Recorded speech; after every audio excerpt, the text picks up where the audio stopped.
আমি বন্ধুগণ সবাইকে স্বাগত জানাচ্ছি। আমি আমার বক্তব্যের শুরুতেই স্মরণ করতে চাই যাদের রক্তের উপর দাঁড়িয়ে আমরা আজকে এই মানববন্ধনটি করছি, সেই শহীদ আবু সাঈদ থেকে শুরু করে এই 24-এর জুলাই বিপ্লবের সকল শহীদদেরকে আমরা শ্রদ্ধা ভরে স্মরণ করছি। এখনও যে সকল ভাইয়েরা আহত অবস্থায় হসপিটালে রয়েছেন, অনেকেই বঙ্গত্ব বরণ করেছেন, অনেকেই তাদের দৃষ্টিশক্তি হারিয়েছেন, তাদের আশু সুস্থতা কামনা করে আমার বক্তব্য শুরু করেছি। সাংবাদিক বন্ধুগণ এবং প্রিয় ছাত্র সমাজ, আপনারা অতীতে দেখেছেন স্বৈরাচারের আমলে প্রত্যেকটা বিশ্ববিদ্যালয়কে বানিয়ে ফেলা হয়েছিল স্বৈরাচারের ক্যান্টনমেন্ট। সেখান থেকে শিক্ষার্থী পরিচয় বের হওয়ার আগে তৈরি হতো এক একটা সন্ত্রাসের গডফাদার।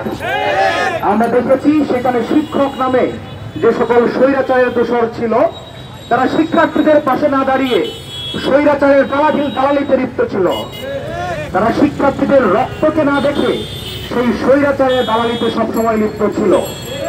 আমরা ছাত্র জনতার গণ অভ্যুত্থানের মধ্য দিয়ে নতুন যে বাংলাদেশ পেয়েছি, সেই বাংলাদেশে আর কোনো স্বৈরাচারের উত্থান দেখতে চায় না। আমরা বিশ্ববিদ্যালয়কে কখনো স্বৈরাচার তৈরির ক্যান্টনমেন্ট বানাতে চাই না।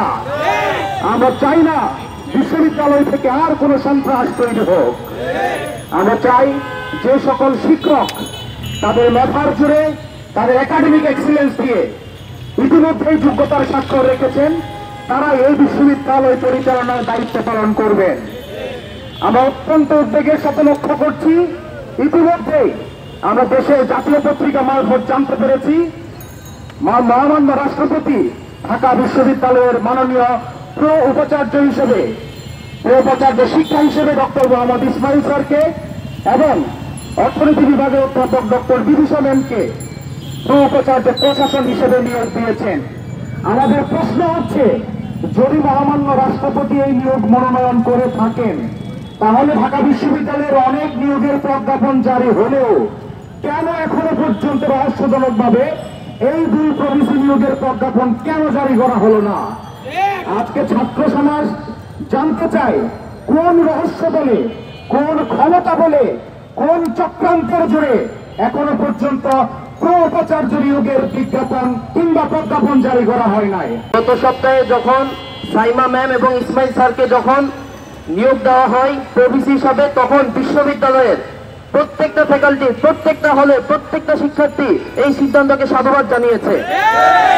আমাদের প্রশ্ন হলো, বিশ্ববিদ্যালয়ের শিক্ষার্থীদের গণদাবি থাকার পরও কোন অদৃশ্য শক্তির ইশারায় এই নিয়োগ প্রজ্ঞাপন আটকানো হলো? কোন অদৃশ্য শক্তির ইশারায় রাষ্ট্রপতি স্বাক্ষর দেওয়ার পরও এই নিয়োগটা এখনো প্রজ্ঞাপন আকারে জারি হয়নি? আমরা সেই অদৃশ্য শক্তি যারা, তাদেরকে বিশ্ববিদ্যালয়ের সাধারণ শিক্ষার্থীরা দেখে নিবে। যদি স্যারদের প্রজ্ঞাপন যদি আটকানো হয় দলীয় বিবেচনায়, আদর্শিক বিবেচনায়, বিশ্ববিদ্যালয়ে অজনপ্রিয়, অদক্ষ, অযোগ্য কোন স্যারকে যদি এই দায়িত্ব দেওয়া হয়, আমরা কখনোই কোনোভাবে এটা মেনে নিব না। এই বিশ্ববিদ্যালয়ের প্রত্যেকটা শিক্ষার্থী প্রাণের দাবি, শিক্ষা কার্যক্রম দ্রুত শুরু করতে হবে। ইসমাইল স্যার এবং সাইমা ম্যামকে প্রভিসি হিসেবে নিয়োগ দিতে হবে, অবিলম্বে প্রজ্ঞাপন জারি করতে হবে।